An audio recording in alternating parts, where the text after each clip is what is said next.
What is up, guys? Stark here. I am back for another Fate video, and in today's video I am going to be doing the character respotlight for Chloe.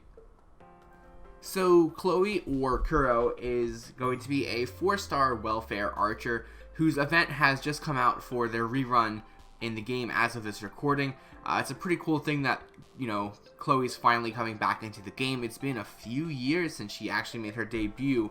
Usually they have 1 year reruns after they initially come out, but Chloe's did not come out the following year. So it's good that we're finally getting Chloe to come back. I want to say it's at least 2 years after, maybe 3 years after she initially came out in the game. So in my opinion, Chloe is one of the best welfare servants in the game. She's a fantastic unit, and it's a really good opportunity for all newer players to finally pick up Chloe and add her to their team. And at level 80, she's going to have 10,914 HP and 9,845 attack.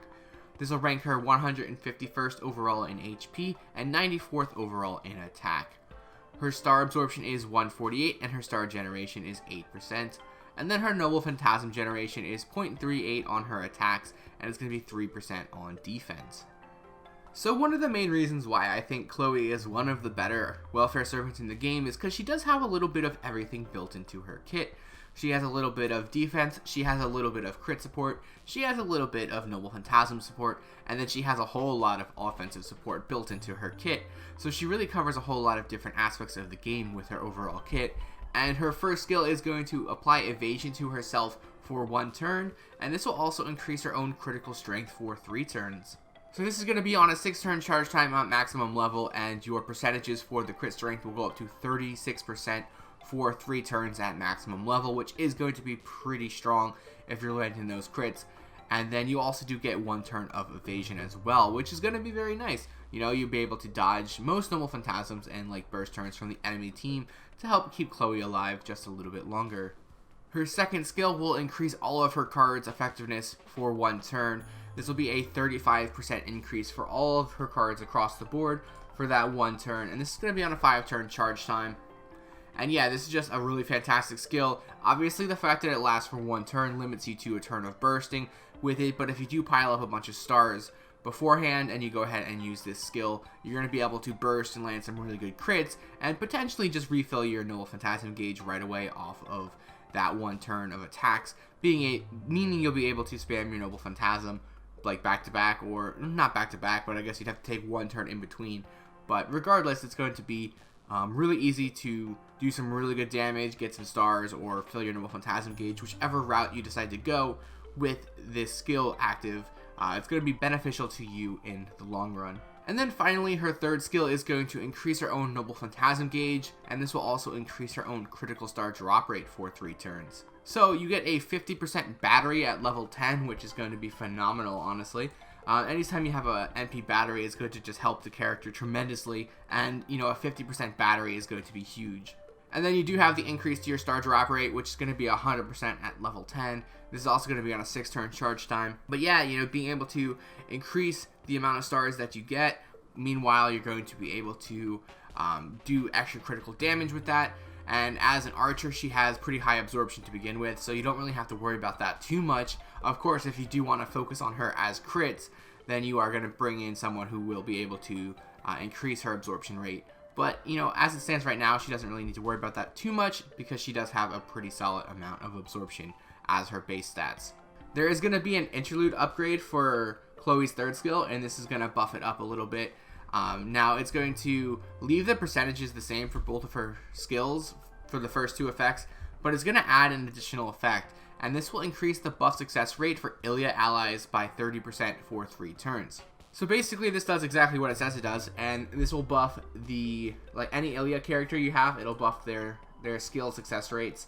So I'm pretty sure every iteration of Ilya has 1 skill where it has a percentage-based chance of succeeding, and then comboing her with Chloe will allow those skills to hit their target marker and make sure that they do succeed.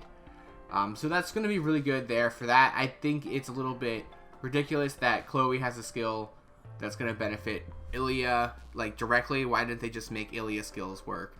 But I mean, I gripe about this every single time.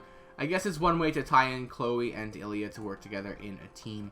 but I think it's a little bit unnecessary, and it really doesn't help Chloe that much in her kit. It just helps, you know, an Ilya character, so you pretty much tied into bringing 2 of those characters into your team if you do want to combo them together. So yeah, I wish that this upgrade would have been something else, but at the same time, Chloe is a really good servant, so she didn't necessarily need it. So, you know, it's just a bit of a boost. So it's not that bad overall. It's not like her third skill was bad, so it is what it is. As for her passive, she does have 2, and this will be the Magic Resistance C, which will increase her debuff resistance by 15%, and then she'll also have the Independent Action B, which will increase your critical strength by 8%. So all in all, for her skills, I think she has a fantastic kit of skills, and like I said, it does cover just pretty much about every other category that you really want to hit with a character. So there's really no other way I could do it except for give Chloe 5 stars in her skills. So now taking a look at her command card deck and her Noble Phantasm, her command card deck is going to consist of 2 quick, 2 arts, 1 buster, and the hit counts on them are going to be 3 on the quick, 6 on the arts, 2 on the buster, and 4 on her extra attack. So she's got a balanced deck of command cards, which is pretty traditional for the archer class. And, you know, she does have really high hit counts on her arts cards, which is going to be really nice, especially if you land crits on those. Having 6 hit counts on that is going to be really, really helpful with you landing crits. As far as chains go, for damage output, you're going to go Buster Arts, Arts Extra. For your Noble Phantasm generation, you're going to go with a extra arts card, your 2 arts cards, and this has potential to go up to 107% for your Noble Phantasm generation. Even if you do take out the skill for Chloe, it's going to still be a 57% increase, and this isn't factoring in crits or anything like that. So you have potential to fill up your gauge really quickly. And then if you do need a little bit of an extra boost, you can use your 3rd skill for that 50% battery to top it off, more or less. And then for critical stars, you're going to go quick arts, quick extra for a potential of 34 critical stars. And then for her Noble Phantasm, this is going to be an arts card, and this will apply short hit to Chloe for 1 turn, and then this will also deal significant damage to a single enemy. So it's going to be a really powerful single target arts Noble Phantasm that's going to be able to get past evasion. So that'll be really helpful, being able to land those sure hits. It does some really, really good damage. And then on the overcharge, it'll decrease critical rate for a single enemy for 3 turns. So not a bad overcharge effect, but more or less it's going to be used strictly for the damage output. And you'll be able to do a really, really good amount of damage. Very powerful Noble Phantasm. And it is an arts card, so you can combo it with her 2 other arts cards for a potential to have a really good amount of refund come back with the follow-up attacks for her 2 arts cards. So yeah, Chloe's just in my opinion, Chloe's a monster. She'll just be able to spam Noble Phantasms, do some really good damage, do some really good crits. Now there are going to be turns where she is on cooldown and you really can't make too much use of her. But that's kind of just the straw you draw when you use Chloe. She's going to be very effective on the turns that she has her skills active and she's bursting. But when she's on cooldown, you know, she's kind of just going to be sitting there. So you do have to keep that in mind. She's not going to be a super consistent powerhouse. But, you know, she does make up for that with the overall damage she does and her spamming ability. So it's really not going to be that noticeable. I guess the only time you're really going to notice it is if you get like a really bad draw of cards and then you're stuck using Chloe's cards when you're on like cooldowns and stuff. But more or less, that is not really going to be a factor in Chloe at all. You probably won't even notice it too much. Maybe like 1 or 2 turns in the fight. And, you know, that's not really a bad thing to say about a character. So overall, for her damage capabilities, I'm going to give her 4.5 stars. Chloe could do some insane damage, and she could do a lot of it really fast. And, you know, like I said, there's a lot of spamming potential there for her Noble Phantasm, which means you're just going to be doing a lot of damage. So the only reason why I don't give her a full 5 stars is just because she's a 4-star character and she has kind of a lower attack stat. She doesn't really have any hard attack boost, but she does have her 2nd skill for that increase to all of her cards. It only lasts for 1 turn though, so I can't give her 5 stars because it's not like overwhelmingly powerful, but she's really good for damage, and you know, half a point is really nothing to be worried about either. And likewise, I am also going to give her critical ability 4.5 stars. she has naturally high absorption, so she doesn't really need that in her kit, and she doesn't have that in her kit, which is fantastic. So she makes up for it by having the overall increase to her critical strength, and then she also has the increase to her star drop rate. So she's going to be able to generate more stars, and she's going to be able to benefit by getting those stars with the increased crit damage. And then by critting, you're going to be able to help your overall performance just so much better with her kit. You know, with those 6 arts cards, if you crit on your arts cards, it's going to be fantastic for you.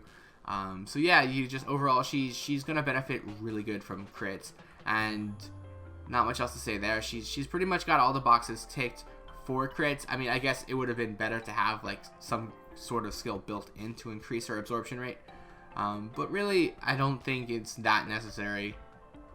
For her Noble Phantasm, she is going to get 4 stars.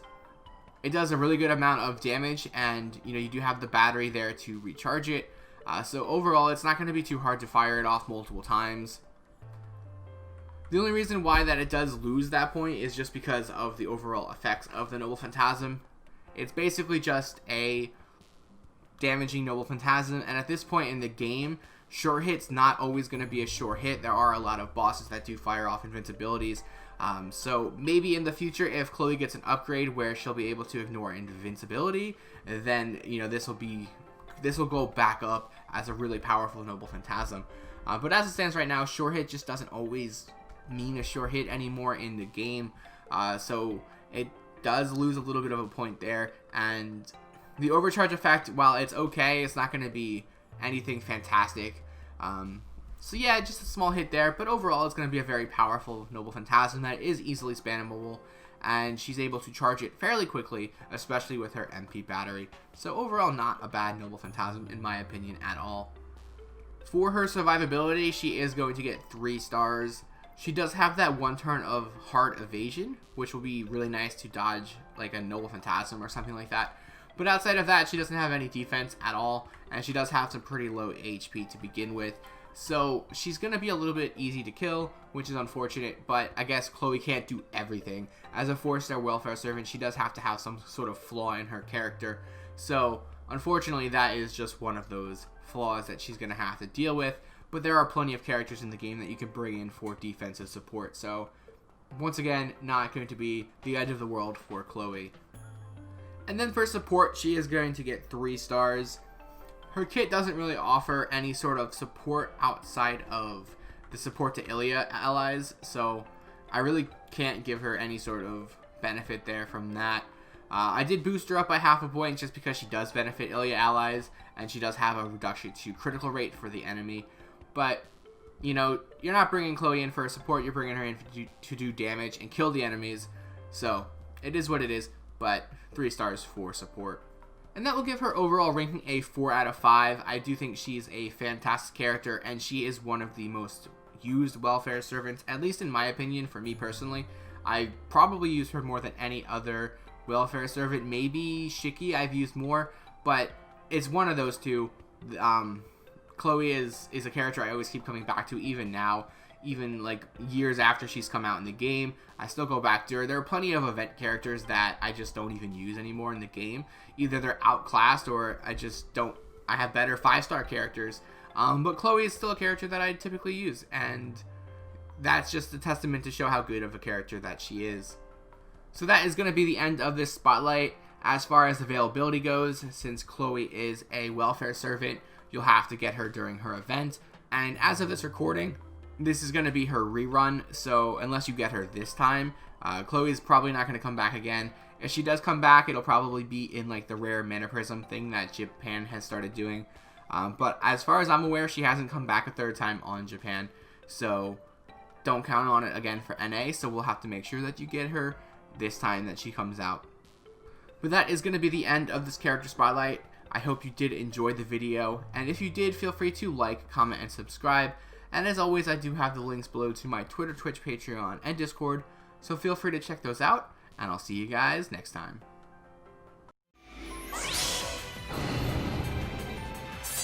山を見つめなお落ちることなきその両翼確約3年